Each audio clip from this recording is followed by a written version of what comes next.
ஏங்க இந்த ஊசியில் நூல் கோர்த்துக்கிட்டே தாங்க இருக்கேன்.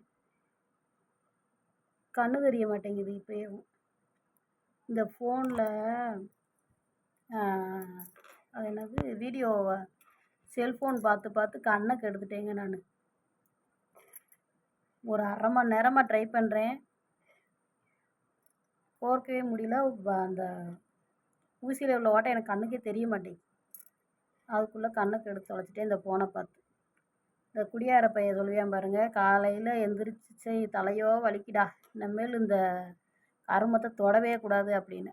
அதே மாதிரி தான் நானும் டெய்லி நினப்பேன், இனிமேல் இந்த ஃபோனை ரொம்ப நம்ம நோண்டிகிட்டே இருக்கக்கூடாது அப்படின்ட்டு. ஆனால் கை ஆட்டோமேட்டிக்காக ஃபோனை தாங்க தேடிக்கிட்டு இருக்கு. இப்போயே கண் தெரிய மாட்டேங்கி. என்னை மாதிரி யாரும் இருக்காதீங்க, ஃபோனை பார்த்து பார்த்து டைம் வேஸ்ட்டு பண்ணிகிட்டு இருக்காம ஒழுக்கமாக அவங்கவுங்க வேலைகளை பாருங்கள். கண்ணு போச்சு. ஓகே, ஒரு வீடியோ பிடிச்சிருந்தா லைக் பண்ணுங்கள்.